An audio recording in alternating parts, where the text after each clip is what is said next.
और शुरुआत करेंगे एक बेहद ही महत्वपूर्ण खबर के साथ, जहां पाकिस्तान की आर्थिक स्थिति बहुत खराब है और जनता खाने को तरस रही है। यहां रोजमर्रा की चीजों की कीमत में आग लगी हुई है और स्थिति पाकिस्तानी सरकार के कंट्रोल से बाहर होती जा रही है। लेकिन इस स्थिति के बावजूद पाकिस्तान अपने दोगलेपन से बाज नहीं आ रहा है। एक तरफ तो वो रूस से दोस्ती का दम भरता है और दूसरी तरफ रूस के खिलाफ जंग में यूक्रेन को हथियारों की सप्लाई कर रहा है। पाकिस्तान यूक्रेन को अपने कारखानों में बने गोला बारूद, मोर्टार, गोले, आर्टिलरी और अन्य प्रकार के हथियारों की भारी मात्रा में आपूर्ति कर रहा है। इस हवाले से कई ट्वीट भी सामने आए हैं, जिसमें यूक्रेनी सेना हथियारों की सप्लाई के लिए पाकिस्तान का आभार भी जता रही है।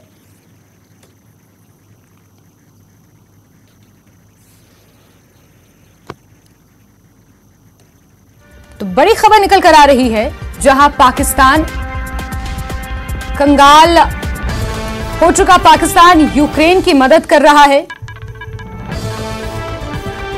आर्थिक संकट से जूझते हुए पाकिस्तान की तरफ से यूक्रेन की मदद की जा रही है, जिसको लेकर अब रूस की प्रतिक्रियाएं आना भी शुरू हो गई हैं। एक तरफ जहां रोजमर्रा की चीजों की आपूर्ति आयात रूस से किया जा रहा है, गेहूं और तेल का आयात रूस से हो रहा है, वहीं रूस की पीठ पर खंजर भोंकने का काम भी पाकिस्तान दूसरी ओर कर रहा है। ये दर्शाता है कि किस तरीके से पाकिस्तान अपने दोगलेपन से कभी भी बाज नहीं आएगा। रूस और यूक्रेन के साथ ही नहीं, भारत के साथ भी पाकिस्तान समय समय पर इस तरीके का रवैया अपनाए हुए है।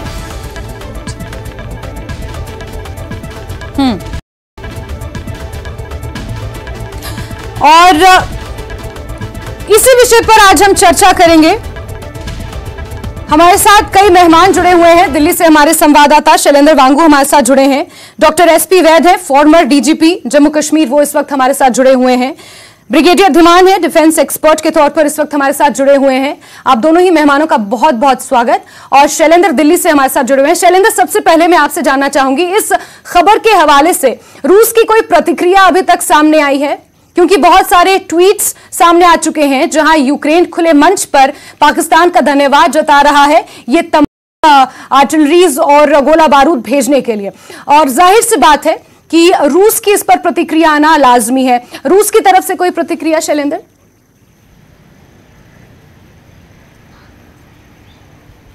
देखिए जैस्मिन, जिस तरह का गेम पाकिस्तान पिछले कुछ महीनों से खेल रहा है कि एक तरफ वो रशिया को भी अपना दोस्त बताता है, लेकिन साथ ही साथ वो यूक्रेन को भी सप्लाई कर रहा है वेपन्स, यानी कि वो दोनों तरफ खेल रहा है। लेकिन अहम बात यह है कि जिस तरह के हालात इस वक्त पाकिस्तान के अंदर है, तो ऐसे में उससे उभरने के लिए जो कॉन्फ्लिक्ट चल रहा है, पिछले 1 साल से ज्यादा का वक्त बीत चुका है, ऐसे में पाकिस्तान इसको अपॉर्चुनिटी की तरह देख रहा है और अपना जो वेपन्स उनको बेच रहा है। हालांकि के लिए यूरोपियन कंट्रीज के जरिए जो पोर्ट्स है वो उसके जरिए सामान बेच रहा है, लेकिन पब्लिकली पाकिस्तान आज भी कह रहा है कि उसने ऐसी कोई सप्लाई नहीं की है। अहम बात यह कि इस पूरे मामले को लेकर रूस के जो एम्बेसडर यहां दिल्ली में है, डेनिस एलिपोव, उनकी तरफ से एक बयान सामने आया था अब से कुछ दिन पहले, जहां पर उन्होंने कहा था कि वो क्लोजली मॉनिटर कर रहे हैं इस तरह की खबरों को कि जो सप्लाई की बातें आ रही हैं। और आपको ये भी याद दिला दें कि रशिया उन कंट्रीज में एक शामिल कंट्री रही है कि जब पाकिस्तान को जरूरत पड़ी थी, जब वहां पर बाढ़ आई थी, तो रशिया की तरफ से भी वहां पर आटा भेजा गया था, वीट भेजा गया था। तो जाहिर तौर पर रशिया अपने आप को एक दोस्त की तरह पेश कर रहा है, लेकिन पाकिस्तान का फायदा उठा रहा है। और भले ही पाकिस्तान नकार रहा हो इस बात को कि उसका इन्वॉल्वमेंट नहीं है, लेकिन जो मार्किंग्स, जैसा टीवी स्क्रीन पर देख पा रही होंगी, जो विजुअल्स हमने शेयर किए हैं, जो मार्किंग्स उन वेपन्स के ऊपर है, वो पाकिस्तान ऑर्डिनेंस फैक्ट्री की है, यानी कि पाकिस्तान में निर्मित जो गोला बारूद है उसके मार्किंग्स साफ ये बयान करते हैं कि किस तरह से पाकिस्तान का इन्वॉल्वमेंट रहा है, क्योंकि डिस्क्रीटली वो इस तरह के वेपन्स यूक्रेन को भेज रहा है। जैस्मिन। शैलेंद्र, आप प्लीज लगातार हमारे साथ बने रहें। इस बीच हमारे साथ डॉक्टर एसपी वैद, फॉर्मर डीजीपी हैं। सर, मैं आपसे समझना चाहूंगी, पाकिस्तान का ये दोहरा रवैया एक बार फिर से सामने आया है। ये दोहरा रवैया सिर्फ भारत के साथ ही नहीं रहा है, बल्कि दुनिया के और देश हैं उनके साथ भी पाकिस्तान का इसी तरीके का रवैया, ये डिप्लोमेटिक जो कैरेक्टर है पाकिस्तान का, जो अब खुलेआम नजर आने लगा है। आपकी इसको लेकर प्रतिक्रिया चाहेंगे?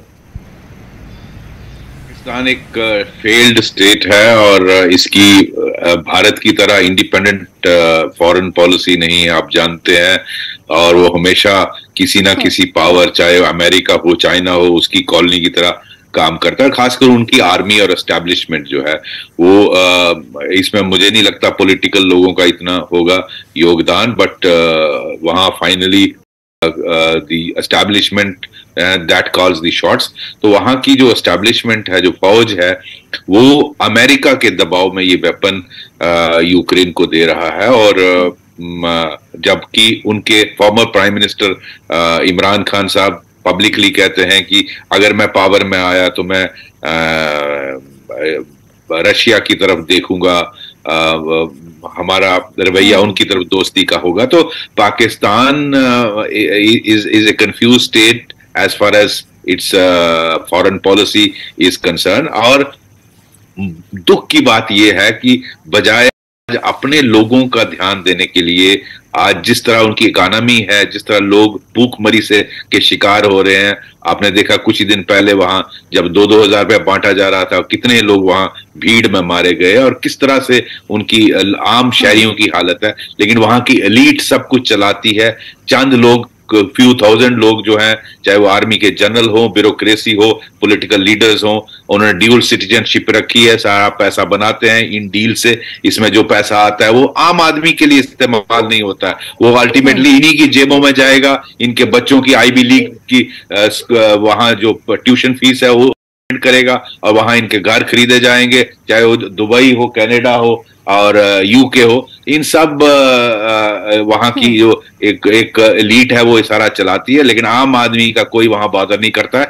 और आज मैं ये कहना चाहूंगा कि आज जरूरत है, जो भारत की पॉलिसी है, जो हमारे प्रधानमंत्री और हमारे फॉरेन मिनिस्टर कर रहे हैं, कि डायलॉग होना चाहिए, ना कि वार में हथियार और पैसे दिए जाएं जिस तरह से अमेरिका और पाकिस्तान कर रहा है। आज जरूरत है दुनिया को कि इस वॉर में इसको रोका जाए, इसको और तेल देने की, एम्यूनिशन देने की जरूरत नहीं है, इनको रोका जाए और रशिया और यूक्रेन को टेबल पे लाके डायलॉग से इस वॉर को बंद किया जाए। मैं समझता हूं उसकी जरूरत। बिल्कुल ब्रिगेडियर धीमान सर, मैं आपसे समझना चाहूंगी कि पाकिस्तान की गद्दारी का सबूत अब सबके सामने है। ऐसे में रूस की प्रतिक्रिया भी इसको लेकर सामने आई है। जाहिर सी बात है व्लादिमीर पुतिन भी कहीं ना कहीं नाराज चल रहे हैं। इससे पहले भी वो पाकिस्तान की मदद कर चुके हैं, आगे आने वाले समय के लिए भी वो ये बात कह चुके थे कि उनके देश के पास पर्याप्त मात्रा में गेहूं है, अगर पाकिस्तान को जरूरत पड़ेगी तो आगे आने वाले समय में उसकी मदद की जाएगी। लेकिन पाकिस्तान का जो ये रवैया सामने आया है, जैसा कि डीजीपी साहब, एक तो उनकी फॉरेन पॉलिसी क्लियर नहीं है, पॉलिटिकल क्राइसिस वहां पर इस कदर है कि उनकी बैलेंस नहीं कर पा रहे अपनी कंट्री को, आर्थिक हालात तो उनके किसी से छुपे नहीं हैं। देखिए, जहां तक अभी वैद साहब ने भी बताया कि Pakistan definitely is a failed state, इनकी कोई इंडिपेंडेंट फॉरेन पॉलिसी नहीं है और ये गाइडेड है बेसिकली बाय अमेरिकन ब्लॉक। हालांकि अमेरिका ने ओवरटली बोल दिया है कि वो पाकिस्तान की साइड नहीं आएंगे, परंतु अभी भी उनकी ओवरटली उनकी जो आपस में चलती है वो चलती रहती है। परंतु मैं आपको यहाँ पे एक नया पहलू आपको ये बताना चाहता हूँ कि देखिए, पाकिस्तान की जो फॉरेन पॉलिसी आज वो परस्यू कर रहे हैं, रशिया ने उनकी बड़ी है। इमरान खान साहब खुद गए थे रशिया में पुतिन साहब से मिलने के लिए जब ये वॉर शुरू हुई थी, और उन्होंने उनसे बहुत कुछ प्रोमिसेस भी लिए और बहुत बड़ी हेल्प भी आई। पर जहां तक यूक्रेन का सवाल है कि यूक्रेन के साथ जो उनके मिलिट्री रिलेशंस हैं वो कोई पुराने नहीं है, नए नहीं है, ये बहुत पुराने हैं। अगर आपको याद हो कोई 10 साल पहले हिंदुस्तान में इन्होंने पाकिस्तानियों ने यूक्रेनियन से T-80 टैंक्स ले लिए थे। हमारे पास T-72 थे जो T-80 से बेटर देन T-72। उसके बाद हमको एक बड़ी इमरजेंसी तरीके से रशिया से T-90 टैंक्स लेने पड़े, उनकी पूरी खेप लेनी पड़ी उसके। तो जो मिलिट्री रिलेशनशिप है वो ऑलरेडी है। आज उनको पैसों की जरूरत है। सबसे पहले वो रशिया को ब्लैकमेल कर रहे हैं, उनको बोल के कि हम आपके तरफ हैं, आप हमें गेहूं दीजिए, ऑयल दीजिए, सस्ता ऑयल दीजिए वगैरह वगैरह, बिकॉज उनके पास ऑलरेडी फॉरेन एक्सचेंज की कमी है। नंबर 2, ये जो यूक्रेन को ये दे रहे हैं, अपने एमुनिशन दे रहे हैं, ये ammunition basically is to get money from them as well as wheat from them. जो यूक्रेन का जो वीट है, अगर आपको पता हो, यूक्रेन एक वीट बोल समझा जाता था कंट्री का, आज पोलैंड में उसकी प्राइसेस बहुत गिर गई हैं बिकॉज यूक्रेन की फ्लडिंग से। तो वो अगर थोड़ा सा वीट पाकिस्तान को देते हैं तो उससे पाकिस्तान को भी फायदा होता है। अब प्रॉब्लम यहाँ पे ये है कि चूंकि इनकी जो फॉरेन पॉलिसी कंफ्यूज है या इंडिपेंडेंट हम कहते हैं, और मेरा ये मानना है कि ये हमारी बाइपोलर वर्ल्ड थी, फिर वो यूनिपोलर हुई, उसके बाद वो मल्टीपोलर हुई, और आज ये ओमनीपोलर वर्ल्ड है। इस दुनिया में जो भी आपका नेशनल इंटरेस्ट है, आप एक देश के साथ दोस्त हो सकते हैं किसी मुद्दे पे, और उसी देश के साथ किसी दूसरे मुद्दे पे उनके खिलाफ जा रहे हैं। तो ये एक एक्सेप्टेड बात है, परंतु अब इसमें देखना सिर्फ ये है कि पाकिस्तान के जो फॉरेन पॉलिसी प्लानर्स हैं वो इस पर सक्सेसफुल अल्टीमेटली होते हैं कि नहीं है। और जहां तक रशिया का सवाल है, ये जो 155 मिलीमीटर शेल्स जा रहे हैं या 122 कैलिबर के शेल्स जा रहे हैं, ये यूक्रेन की मदद डेफिनेटली कर रहे हैं, पर रशिया को इससे कोई फायदा नहीं बनेगा, इतना नुकसान नहीं होगा रशिया को, क्योंकि यहाँ तो अगर यूक्रेन को कोई लॉन्ग रेंज मिसाइल्स दी जाएं, एटम बॉम्ब दिए जाएं, फिर बात बनती है। वैसे एटम बॉम्ब की बात भी चल रही है और दुनिया ये सब कुछ देख रही है। तो इसलिए इस वक्त ये तो पाकिस्तान की जो दोहरा पॉलिसी चल रही है, अगर ये सक्सेसफुल हो जाती है, क्योंकि हर एक कंट्री के इंटरेस्ट इन्वॉल्व है, तो ठीक है, well and good for them. Otherwise ये कहते हैं ना, इधर कुआं इधर खाई, ऐसे जो बोलते हैं, दो नावों पे जो सवार होता है डेफिनेटली बीच में गिरता है। तो पाकिस्तान की हालत आज वहां पे है। बिल्कुल बिल्कुल धीमान सर, आपने बिल्कुल सही कहा। शैलेंद्र, जो ब्रिगेडियर धीमान यहाँ पर कर रहे हैं ओमनी पोलर पॉलिसी का, कि आपका हर कंट्री के साथ रिलेशन हो सकता है, अगर पाकिस्तान के संदर्भ में इसे इस तरीके से समझने की कोशिश की जाए कि यूक्रेन के साथ उसकी एक फॉरेन पॉलिसी हो सकती है और रशिया के साथ उसकी एक फॉरेन पॉलिसी हो सकती है, और अगर वो किसी तरीके का ट्रेड यूक्रेन के साथ कर रहा है और किसी तरीके का यूक्रेन अगर ट्रेड वो रशिया के साथ कर रहा है, तो यूक्रेन और रशिया को इसमें आपत्ति नहीं होनी चाहिए।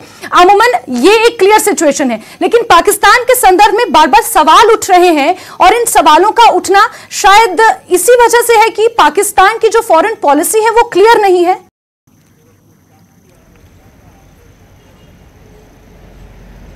देखिए, अहम बात यह है कि पाकिस्तान जो कुछ भी करता है, भले फॉरेन पॉलिसी हो या ना हो, डिस्क्रीटली यानी कि चोरी छुपे करता है। इसमें अहम बात आपको यह भी याद दिला दें कि जब खबरें आया करती थी पहले कि पाकिस्तान से न्यूक्लियर जो टेक्नोलॉजी है वो दूसरे कंट्रों को भेजी जा रही है, जिसमें नॉर्थ कोरिया शामिल है, तो तब ये सवाल खड़े किए गए थे, एक्यू खान को लेकर सवाल खड़े किए गए थे। तो जो भी पाकिस्तान करता है वो खुलेआम नहीं करता था। जो फॉरेन पॉलिसी की हम बात करते हैं, तो फॉरेन पॉलिसी पाकिस्तान के पास नहीं है।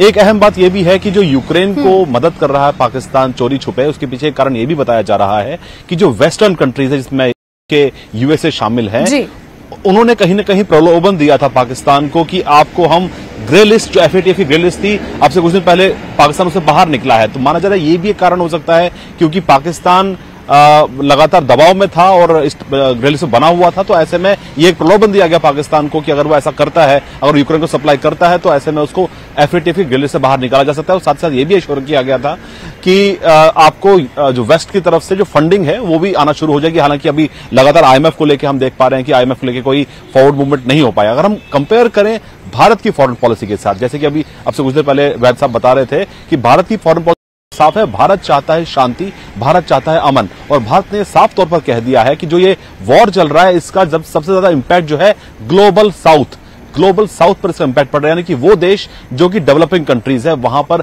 अनाज के लिए मुश्किल हो गई है, वहां पर महंगाई बढ़ गई है, उस वॉर का सीधा असर ग्लोबल साउथ पे हो रहा है। तो इसलिए अब से कुछ दिन पहले ग्लोबल साउथ समिट भी यहां पे कराया गया था। तो जाहिर तौर पर भारत शांति चाहता है, और खुद प्रधानमंत्री मोदी ने जब मुलाकात की थी रूस के राष्ट्रपति व्लादिमीर पुतिन से, तब पीएम मोदी की तरफ से जो बयान दिया गया था कि ये युद्ध का युग नहीं है, आज भी इस बयान को तमाम मुल्क, तमाम देश इस बयान को दोहराते हैं और कहते हैं कि भारत का स्टैंड बिल्कुल सही है।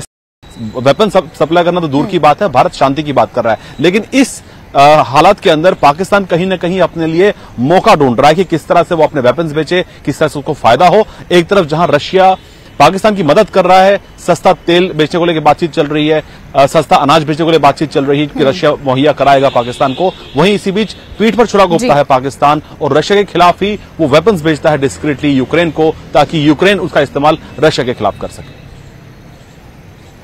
बिल्कुल, वैद साहब आपसे समझना चाहेंगे कि चाइना का रोल इसमें आप कहां देखते हैं, क्योंकि व्लादिमीर पुतिन ने जानकारियों के मुताबिक चाइना से ये बात कही है कि आप पाकिस्तान को समझाने की कोशिश करें कि जिस रवैये को वो अपना रहा है और जिन कंट्रीज से वो मदद लेने की कोशिश कर रहा है इस डिप्लोमेटिक तरीके से, वो कहीं ना कहीं आगे चल के पाकिस्तान के लिए ही घातक साबित होगा।